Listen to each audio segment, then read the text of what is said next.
요한복음 18장 28절에서부터 38절의 말씀입니다. 요한복음 18장 28절에서부터 38절의 말씀이 되겠습니다. 요한복음 18장 28절에서부터 38절의 말씀 한 절씩 교독합니다. 제가 먼저 읽습니다. 저희가 예수를 가야바에서 관정으로 끌고 가니 새벽이라. 저희는 더럽힘을 받지 아니하고 유월절 잔치를 먹고자 하여 관정에 들어가지 아니하더라.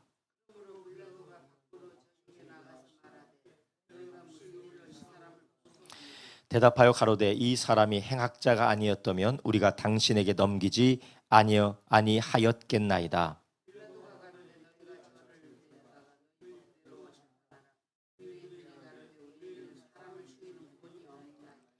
이는 예수께서 자기가 어떠한 죽음으로 죽을 것을 가리켜 하신 말씀을 응하게 하려 하심이러라.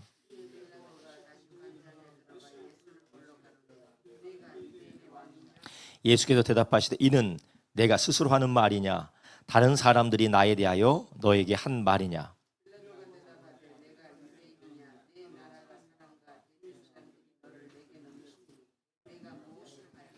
예수께서 대답하시되 내 나라는 이 세상에 속한 것이 아니라 만일 내 나라가 이 세상에 속한 것이었다면 내 종들이 싸워 나로 유대인들에게 넘기우지 않게 하였으리라. 이제 내 나라는 여기 속한 것이 아니니라.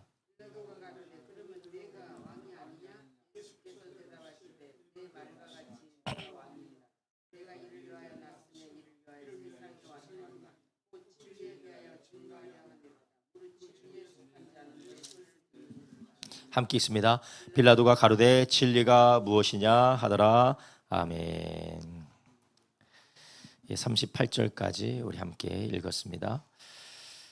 오늘 우리가 함께 읽은 요한복음 18장 28절에서부터 38절 말씀을 중심으로 세상 나라와 하나님 나라 사이에서라는 제목을 가지고 함께 은혜를 나누려고 합니다. 세상 나라와 하나님 나라 사이에서라는 제목으로 오늘도 함께 은혜를 나누려고 합니다. 오늘 본문에서 예수님께서는 이제 유대인 지도자들, 대제사장과 그리고 서기관들과 장로들에게 잡혀서 그들에게 불법적으로 신문을 당하고 불법적인 판결을 받으신 이후에 이제는 로마 총독인 빌라도에게 넘겨지고 있는 것이 오늘 본문의 말씀입니다. 지난주에는 우리가 온가족 새벽 예배를 드렸기 때문에 우리가 말씀을 나누지 못했지만 지지난주에는 예수님께서 모든 판결과 모든 재판의 과정 가운데 불법적이었다라고 말씀을 드렸어요.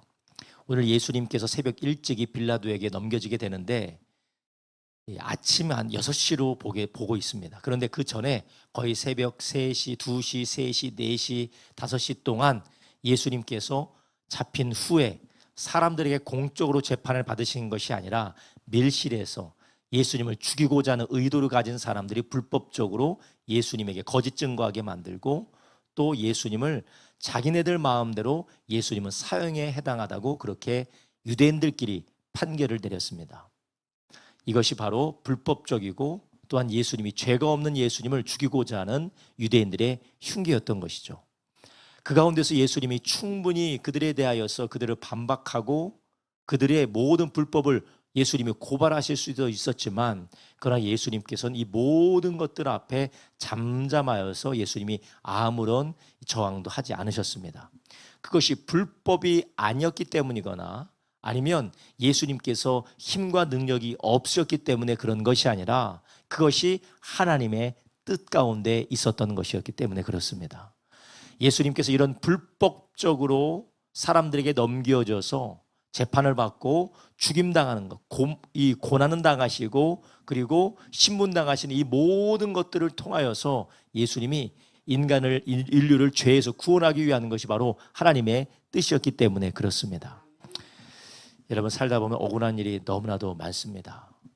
근데 우리의 억울함은 대부분 우리가 잘못해서 겪는 일임에도 불구하고 우리의 인지력이 떨어져서 그걸 억울하게 느낄 뿐이에요.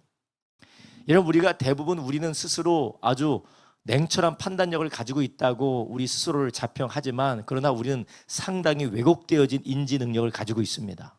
우리는 우리 스스로를 바라볼 수 없어요. 그래서 세상만 해도 중이 제 머리를 깎는답니까? 못 깎아요. 남 얘기는 우리가 잘할 수 있어요. 남 이야기는 참 잘할 수 있지만 자기에 대해서는 상당히 왜곡적이고 그리고 기만적인 판단력을 가지고 있는 것이 저고 우리 모든 사람들입니다. 그래서 우리가 살면서 억울한 일을 당하는데 대부분의 억울한 일이 정말로 공정하고 객관적으로 억울한 일도 있겠지만 많은 부분에서 내 죄 때문에 비롯된 경우가 많이 있습니다. 내가 그 말을 하지 않았다면, 내가 그렇게 행동하지 않았다면, 내가 그렇게 처신하지 않았다면, 애초에 내가 그런 일에 엮이지 않았다면 억울한 일을 당할 일이 없는데 우리가 지혜가 없고 그리고 우리가 치우친 삶을 살았기 때문에 어려운 억울한 일을 당하기도 합니다. 그렇지만 우리가 그럼에도 불구하고 우리가 억울한 일을 당할 때에 우리가 얼마나 마음이 답답하고 우리는 그 억울함을 해소하기 위해서 우리는 할 수 있는 모든 방법을 동원하는 것이 우리의 본성입니다. 그렇지만 예수님은 하실 수 있는 것이 수만 가지 다 하실 수 있는 능력자이신 전능자이신 하나님이셨음에도 불구하고 그 억울한 기소와 그리고 억울한 재판에 예수님은 아무 말도 하지 않으셨습니다. 왜 그렇습니까? 예수님은 하나님의 뜻인 것도 알았고 그 결론이 하나님의 선이 이루어지는 것을 알았기 때문에 그래요. 여러분, 우리 안에 억울한 일이 많습니다. 지금 당장 내가 복수하고 싶기도 하고 지금 내가 당장 거절하고 싶기도 하고 지금 내가 당장 누군가에게 지적하여서 문제의 근원까지 다 파헤치고 싶은 마음이 우리 안에 불꽃처럼 올라온다 할지라도 때로는 그것이 하나님의 뜻인지 아닌지 분별하며 인내하고 참아야 되는 때도 있는 줄 아시기 바랍니다. 그래서 성경에 보니까 전도서에 보니까 심을 때가 있고 뽑을 때가 있다라는 겁니다. 살릴 때가 있고 죽일 때가 있는 것입니다. 우리가 화해 악수를 청할 때가 있고 원수를 맺을 때가 있다라는 것이에요. 모든 것에 범사에 때가 있다라는 겁니다. 모든 일에 범사의 때가 있다라는 것은 타이밍에 관한 이야기가 아니라 하나님의 뜻이 무엇인지 우리가 분별해야 된다라는 것이에요. 그래서 로마서 12장에 우리는 하나님의 선하시고 기뻐하신 뜻이 무엇인지 분별해야 되는 것이 우리가 살아야 될 삶의 방식인 줄 아시기 바랍니다. 우리는 이렇게 살지 않는다면 우리는 내 마음이 원하는 대로 내 생각이 원하는 대로 세상 말대로 내지르면서 살게 됩니다. 싫으면 안 하고 하고 싶으면 어떻게든 하고 마음에 들면 마음에 드는 거고 마음에 들지 않으면 어떻게든지 마음에 들지 않기 때문에 어떻게든지 거절하는 것이 우리의 삶이 되는 것입니다. 그렇지만 우리 예수님께서는 죄도 없으시고 억울하시고 불법적인 상황 앞에서 우리 주님은 오히려 침묵하시고 그 일을 묵묵하게 감내당하시는 이유가 무엇입니까? 지금은 고난받을 때라기 때문에 그래요. 그래서 예수님께서 뭐라고 하셨습니까? 잡히시기 전에 뭐라고 하셨습니까? 그러나 이제는 인자가 팔리는 때가 왔다라고 예수님께서 말씀하신 거예요. 주님께서 이렇게 분별하시고 하나님의 뜻에 따라 순종하셨던 것처럼 우리도 때로는 어려움을 당할 때가 있습니다. 괴로움을 당할 때도 있습니다. 내 생각에는 맞지 않지만 그것을 따라야 될 때도 있습니다. 그럴 때 우리는 내가 어떻게 느끼느냐 생각하느냐가 아니라 하나님이 나를 어디로 인도하시는지를 살피는 저와 여러분 되기를 예수님의 이름으로 축원합니다. 이것이 우리의 삶의 방향을 찾으려고 할 때, 우리의 삶에 우리가 기준을 세우려고 할 때 제일 중요한 것입니다. 하나님의 사람들이 자기 생각과 자기의 욕심과 자기의 욕망을 따라 그리고 자기의 지혜를 따라 살아갈 때 많은 것을 놓치지만 그 중에 하나가 하나님의 계획과 하나님의 선하신 뜻이라는 것이에요. 사울은 자기 생각에 하나님이 말씀하신 것을 넘어서서 좋은 양과 좋은 소와 좋은 이 전리품들을 남겨두었다가 하나님 앞에 드리면은 하나님께 영광이 될 줄로 알았죠. 그리고 그것을 통하여서 자기를 지지하는 사람들의 연원을 잘 형성시켜서 하나님도 좋고 나도 좋고 윈윈이라고 생각을 했을 것입니다. 그러나 하나님은 아주 명확하게 사울에게 뭐라고 말씀하셨습니까? 한 사람도 남기지 말고 어떤 것도 남기지 말고 다 진멸하라고 분명히 말씀하셨어요. 그런데 사울은 그 말을 듣지 않고 아각 왕도 살려두고 그리고 전리품도 가져오게 됩니다. 그래서 사무엘을 통하여 하나님 뭐라고 하십니까? 이것은 바로 우상에게 절하는 것과 똑같다라는 것이에요. 이것은 우상 숭배와 같은 것이고 오직 하나님은 듣는 것을 원하는 줄 아시기 바랍니다. 듣는 것을 원한다는 것. 수양의 기름보다 듣는 것, 순종이 제사보다 낫다라는 것입니다. 우리 주님께서 하나님의 때를 분별하고 순종했던 것처럼 우리도 하나님이 나의 삶을 인도하시고 다스리시는 것을 우리가 인정하고 하나님의 뜻에 순종하는 저와 여러분 되기를 예수님의 이름으로 축원합니다. 오늘 본문에 나오는 예수님의 빌라도에게 넘겨진 이 모든 것들 가운데 예수님께서 이 모든 것을 하시는 이유가 있습니다. 예수님께서 빌라도에게 넘겨져서 또 빌라도에게 대답하고 그 가운데 아무런 일도 행하지 않는 이유가 있습니다. 왜 그렇습니까? 32절에 이렇게 말씀하고 있습니다. 이는 예수께서 자기가 어떠한 죽음으로 죽을 것을 가리켜 하신 말씀을 어떻게 하려고요? 응하게 하려 함이러라. 예수님께서 반복적으로 제자들에게 인자가 들려야 된다, 인자가 들려야 된다라고 예수님이 반복적으로 말씀하셨어요. 돌에 맞아 죽는 것이 아니라 저주받은 나무에 달려서 저주받는 자마다 죽는 자마다 저주받는 자라는 말씀처럼 십자가에 달려서 인자가 들리우게 될 것이다. 모세가 장대로 뱀을 든 것 같이 인자도 들려야 되리라는 그 말씀을 이루기 위하여서 그리고 구약 성경에 주셨던 그 모든 말씀을 성취하기 위하여서 예수님께서 이 모든 일을 감당하고 계시는 줄 아시기 바랍니다. 그가 채찍에 맞음으로 우리가 어떻게 됐다고 했습니까? 나음을 입었도다. 예수님이 로마 법정으로 가지 않으면 채찍에 맞을 일이 없는 거예요. 그분의 모든 말씀을, 하나님의 모든 말씀을 성취하기 위해서 예수님은 이때인 것을 아시고 순종함으로 따라간 줄 아시기 바랍니다. 그래서 예수님께서 겟세마네 동산에서 기도하실 때 뭐라고 부르짖으며 기도하셨습니까? 아버지, 내 원대로 마옵시고 아버지의 원대로 되기를 원합니다. 내 원대로 마옵시고 아버지의 원대로 되기를 원합니다. 우리 주님께서는 아버지의 원대로 되는 일을 위하여서 자신의 모든 삶을 내어 주셨다라는 것이었어요. 여러분, 이것은 우리의 기호와 우리의 판단과 우리의 생각과 우리의 계획과 상관없이 하나님의 뜻 앞에 순종하는 절대적인 복종을 주님께서 이미 우리에게 본으로 보여주셨다는 것이에요. 우리는 많은 일들을 우리가 스스로 판단하려고 합니다. 된다, 안 된다, 좋다, 싫다, 이것은 맞다, 아니다, 우리가 스스로 생각하려고 해요. 그래서 베드로가 예수님이 예루살렘에서 고난받으신다고 하실 때 베드로가 예수님께 뭐라고 했습니까? 예수님, 절대로 이런 일이 당신에게 이루어질 수 없습니다. 그러자 예수님이 베드로에게 뭐라고 하셨습니까? 사탄아, 물러가라는 거예요. 아무리 옳아 보이고 아무리 맞아 보이고 아무리 합당해 보여도 하나님의 뜻을 생각하지 않는 것은 사탄이 가지고 노는 놀잇감인 줄 아시기 바랍니다. 아무리 인간적으로 합리적이고 효율적이고 합당하고 이치에 딱 들어맞아도 아무리 사람들의 여론이 뭐라고 해도 하나님이 뭐라고 말씀하셨는지 하나님의 뜻이 무엇인지 우리가 헤아리려고 하지 않는다면 그것은 사탄의 소나기에 조물락조물락 놀아나는 놀이기에 불과하다라는 거예요.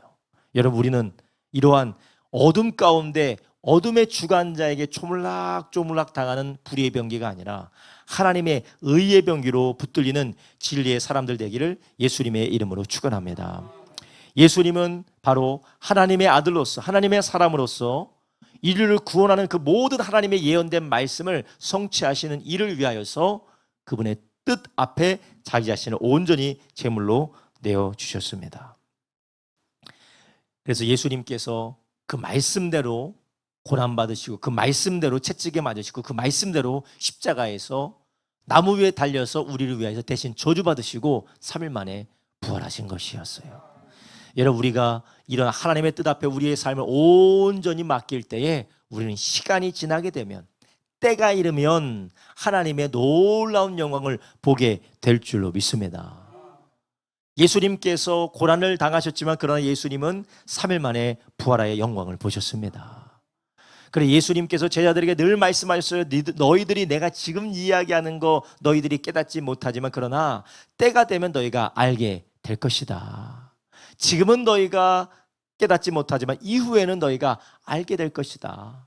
여러분, 우리가 하나님이 우리를 인도하시는 그 인도하심 앞에 때로는 하나님이 묵묵부답인 것 같고 도무지 나에게는 이해가 되지 않는 것처럼 보이지만, 그러나 주의 말씀을 통하여 역사하시는 성령의 인도를 하루하루 받을 때에 우리는 이래서 하나님께서 나를 여기까지 인도하셨구나라는 그러한 고백을 하게 될 줄로 믿습니다.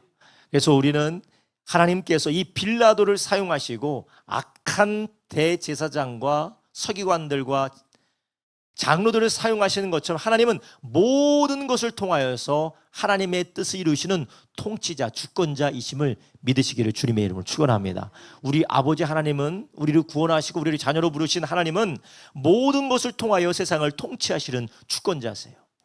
그래서 잠언 16장 4절에서는 여호와께서 온갖 것을 그 쓰여짐에 적당하게 지으셨나니 악인도 악한 날에 적당하게 하셨느니라 라고 말씀하세요.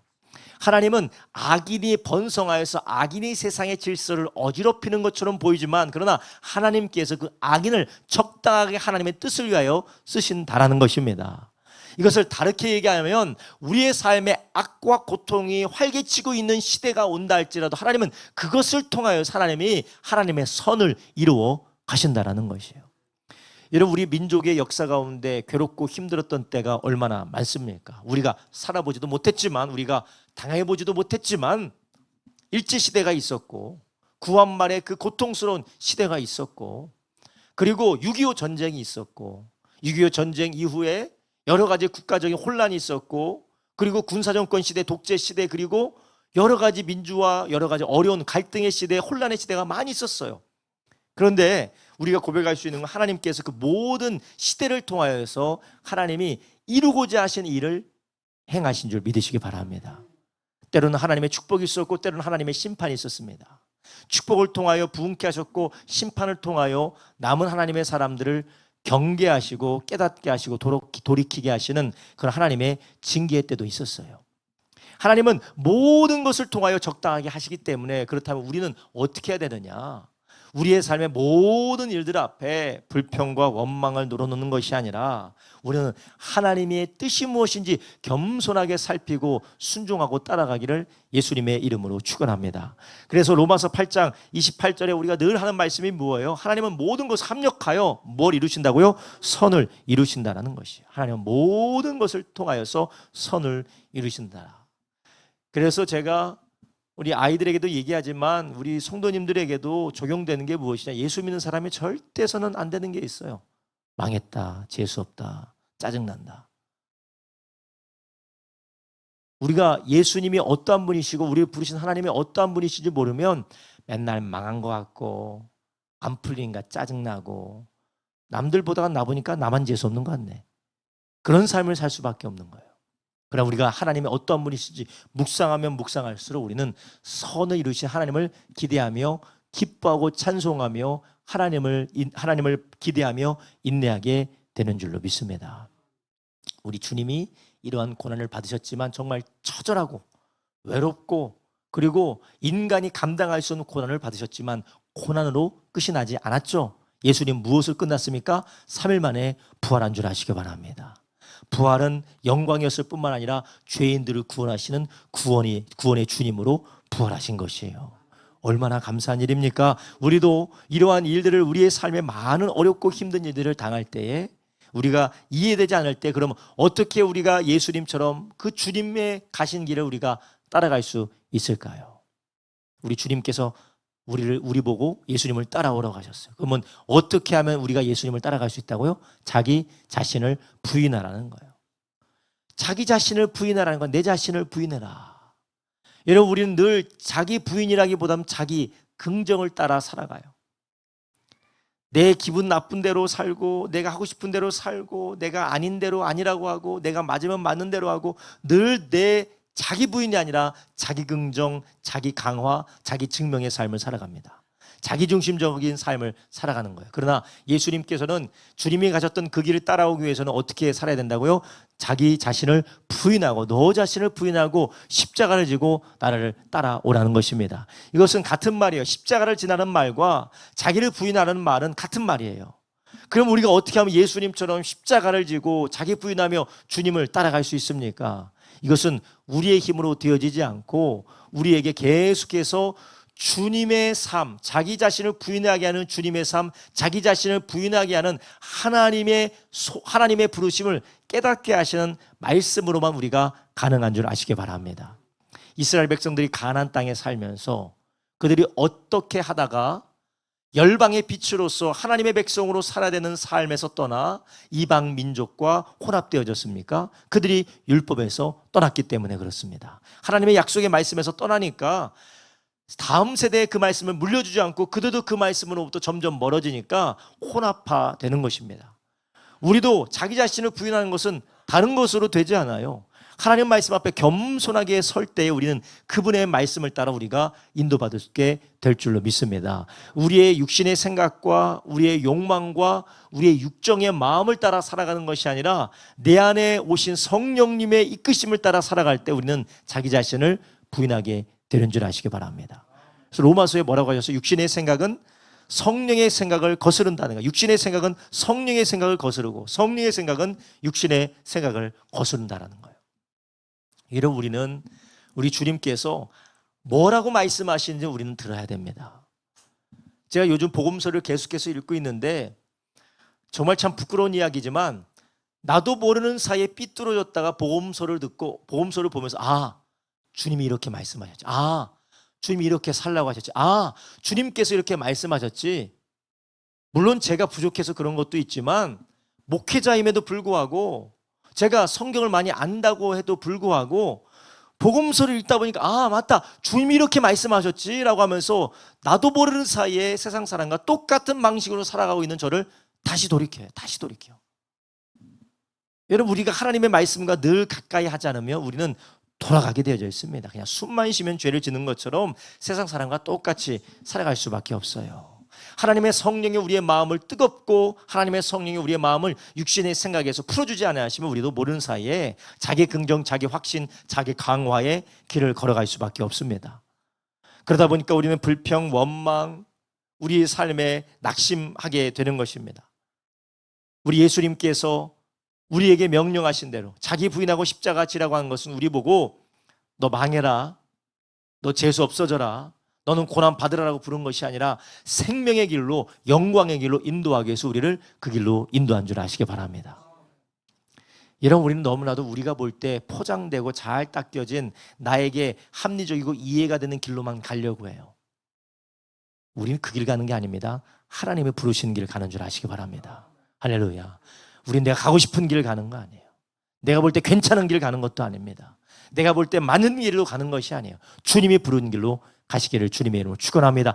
예수님은 하나님의 아들로서 죄가 없인 그분으로서 왜 이런 고난을 받으셔야 됩니까? 왜 이 재판장으로 주님이 끌려가셔야 됩니까? 하나님의 뜻이기 때문에 그렇습니다. 주님이 거기로 부르셨기 때문에 그래요. 하나님이 부르셨기 때문에 그래요. 우리도 그러한 길을 걸어갈 때 우리는 그 길에서 그 길의 끝에서 영광을 보게 될 줄로 믿습니다.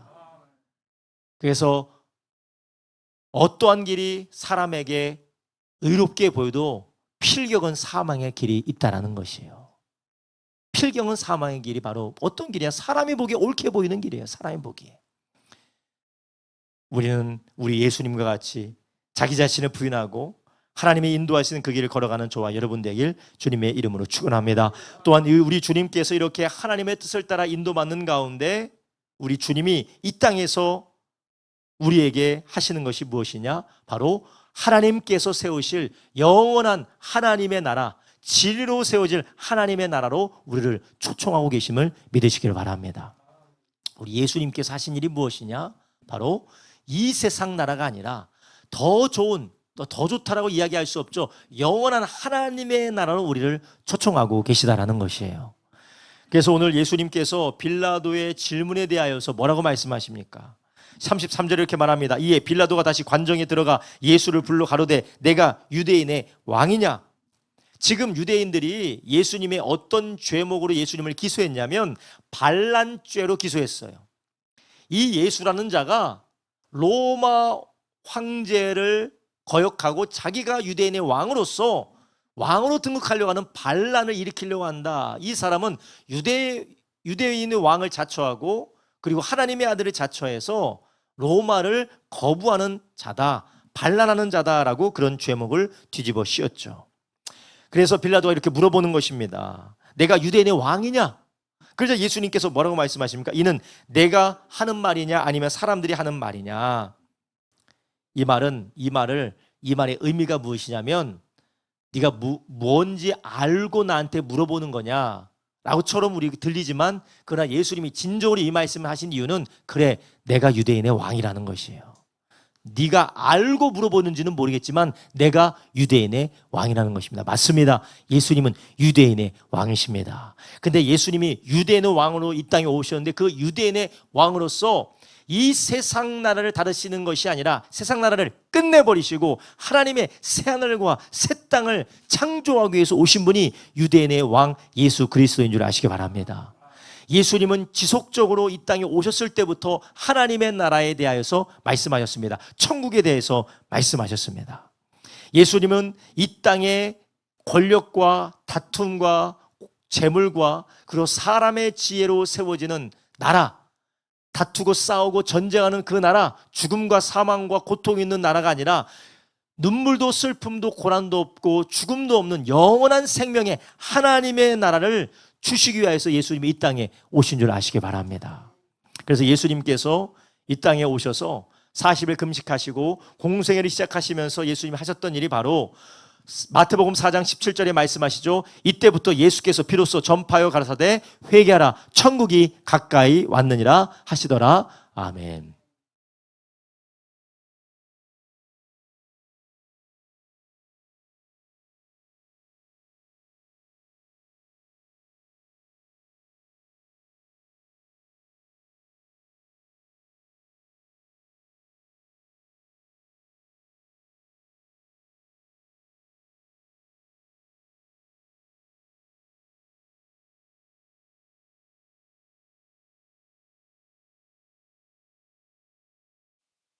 하나 둘 셋. 네.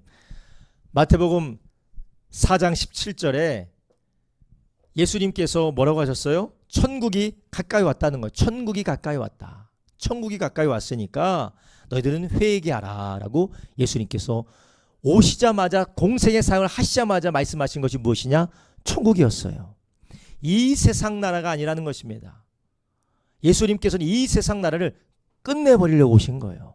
이 세상 나라를 심판하려고 오신 겁니다. 그래서 예수님께서 뭐라고 하셨습니까? 하나님께서 이 세상 나라를 심판하실 것이다. 그래서 키를 잡은 자가 마당에서 알곡과 쭉정이를 갈라내는 것처럼 타작마당에서 가르기 위한 것처럼 하나님은 심판하실 것이다 라고 그렇게 예수님 말씀하셨습니다. 우리 주님이 오신 것은 이 세상을 조금 더 좋은 세상으로 만들기 위해 오신 것이 아닙니다. 이 세상을 조금 더 행복한 곳으로 만들기 위해서 온 것이 아니에요. 이것을 우리 개인으로 적용하면 우리의 삶이 조금 더 좋아지고 개선되어지고 우리의 삶을 더욱더 행복하게 하려는 것이 아니라 새로운 하나님의 나라에 들어가도록 우리를 부르신 줄 아시기 바랍니다. 이것이 바로 예수님이 이 땅에서 하시는 일이에요. 그렇기 때문에 빌라도에게 예수님은 나는 내 나라는 이 땅에 속하지 않았다라는 것이에요.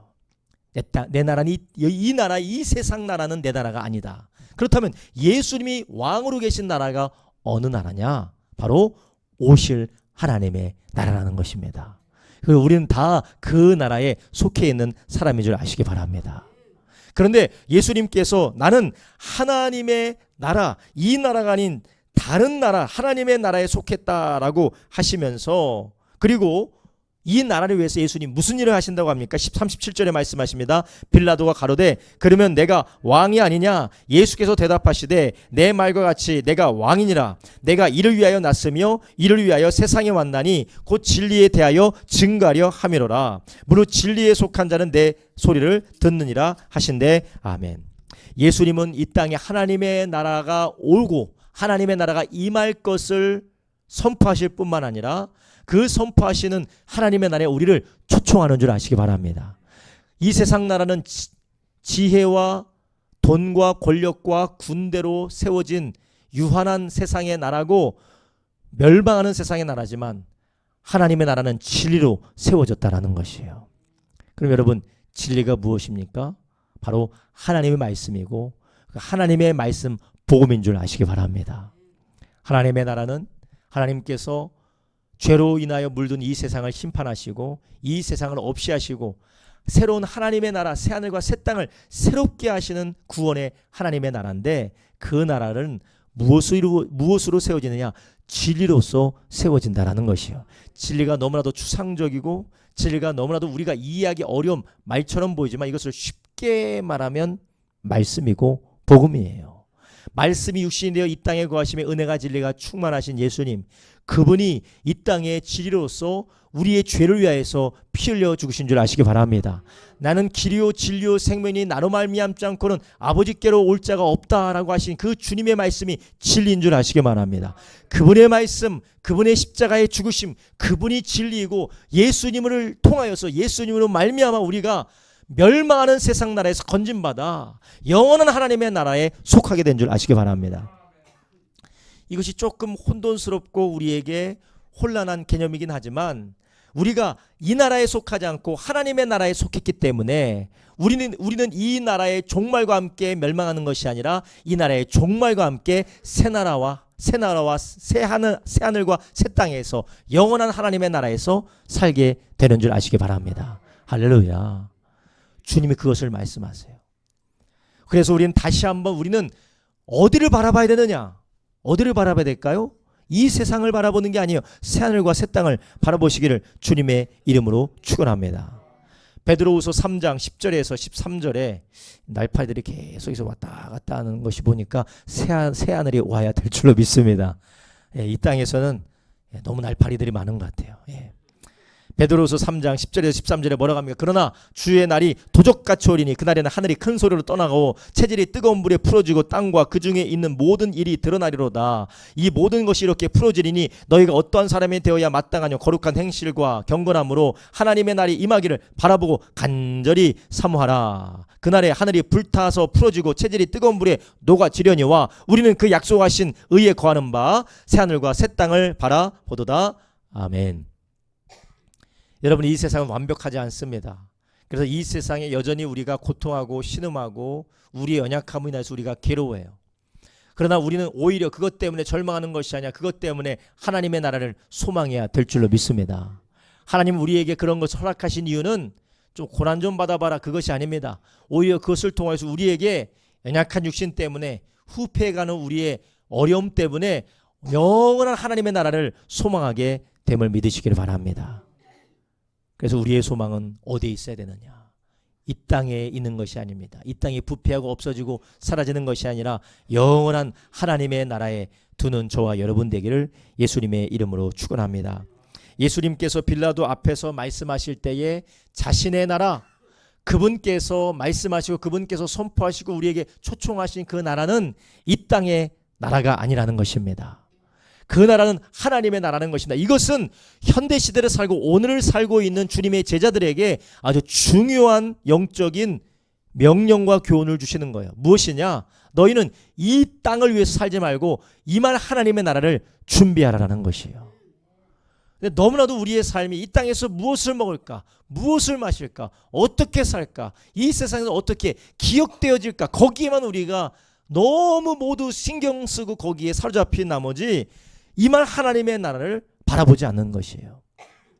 이 세상에 우리의 생각과 마음이 집중되어져 있고 매여 있다 보니까 이만 하나님의 나라를 위하여서 준비하고 그 나라를 위해서 살지 못하는 겁니다. 예수님께서 마태복음 13장에 천국에 대해서 말씀하실 때 천국은 마치 어떤 사람이 밭에 감추어진 보화를 발견한 것과 같다라는 것이에요. 사람들은 모르지만 그 가치를 알기 때문에 자기의 모든 소유를 팔아서 그 밭을 어떻게 했다고요? 샀다라는 것입니다. 천국은 마치 좋은 고기와 나쁜 고기를 나누는 것과 같다라는 거예요. 이것이 예수님께서 마지막 날에 심판하는 것도 있겠지만 어떤 면에서 보면 우리가 우리의 삶에 진정으로 우리가 취해야 될 것이 무엇인지를 우리가 그 나라의 관점을 가지고 우리가 택하는 것인 건 줄로 믿습니다. 여러분 우리는 이 하나님의 나라를 위해서 살아가고 하나님의 나라를 바라보는 저와 여러분 되기를 예수님의 이름으로 축원합니다. 이렇게 하나님의 나라를 바라보고 우리가 살아갈 때 우리는 예수님처럼 우리가 무엇을 해야 될지, 우리가 무엇을 바라보며 무엇을 따라가야 될지 우리는 분별할 수 있게 되는 것입니다. 여러분 우리가 이 세상을 어느 사람이 이야기하는 것처럼 정말 세상이 더덥게 흘러갑니다. 설날이 온 게 어제 같은데 벌써 추석이에요. 제가 오늘 핸드폰 아이패드를 가지고 설교를 준비하기 위해서 아이패드를 이렇게 만지고 있는데 아이패드에서 뭐가 딱 뜨는데 뭐가 뜨냐면 1년 전 사진을 보여드립니다. 뜨는 거예요. 1년 전에 뭐 했는 줄 아세요? 제가 미국 갔다 왔어요. 미국 갔다 온 게 어제 같은데 벌써 1년이 지나버렸어요. 1년이요. 예. 이거 조금만 지나가면 다 가는 겁니다. 다 이제 가시는 거예요. 다. 저도 가고 여러분도 가고. 이 흘러가고 없어지고 사라지는 것, 부패하고 후패해져가는 이 나라에 소망 두지 마시고 영원한 하나님의 나라를 바라보고 그 나라를 준비하는 저와 여러분 되길 주님의 이름으로 축원합니다. 요한계시록 21장에도 말씀하시죠. 사도 요한이 환상 가운데 마지막 때 세상이 어떻게 될 것이라고 말합니까? 내가 새하늘과 새 땅을 보니 처음 하늘과 처음 땅은 없어졌고 바다도 다시 있지 않더라. 내가 또 내가 봄에 거룩한 성 새 예루살렘이 하나님께로부터 하늘에서 내려오니 그 예비한 것이 신부가 남편을 위하여 단장한 것 같더라. 아멘. 할렐루야.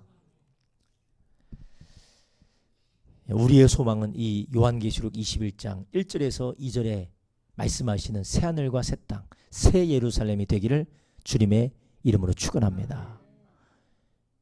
추석에 집으로 가는 사람들, 고향으로 가는 사람들, 또 고향에 가서 가족 만날 생각에, 고향 가서 맛있는 거 먹을 생각에 다들 설레는 마음을 가시는 분들도 몇 명 있을 수 있겠죠. 어쩔 수 없이 시댁에 끌려가, 어쩔 수 없이 친정에 끌려가, 그런 것도 있겠지만, 그러나 그런 분들 몇몇 있겠지만 우리의 소망은 이 말 하나님의 나라, 주님이 우리를 위해서 준비해 두신 줄 아시기 바랍니다. 요한계시록 보니까 신부가 남편을 위하여서 단장한 것 같더라. 준비한 거라는 거예요. 준비했다라는 거예요. 준비되어져 있다. 우리를 위해서 준비되어져 있다라는 것이에요. 얼마나 감사한 일입니까? 우리는 그 나라를 바라보며 따라오는 저와 여러분 되길 예수님의 이름으로 축원합니다. 여러분 이렇게 우리 예수님께서 하나님의 나라 속하였다 하시며 우리 주님께서 이 진리로 말미암아 하나님의 나라에 들어가게 될 것을 마지막 빌라도에게도 말씀하신 것과 같이 우리도 이 진리로 하나님의 나라를 들어간 사람으로서 이 세상은 언젠가는 멸망할 멸망의 성임을 알고 우리 이웃들에게 하나님의 사람, 이 친지들에게 하나님의 사랑을 전하기를 예수님의 이름으로 축원합니다. 그래서 우리가 철로역정을 보면 철로역정에 하나님의 나라와 하나님의 성을 이야기하는 것과 왕의 성을 이야기하는 것과 달리 원래 크리스찬이 살고 있던 성을 뭐라고 합니까?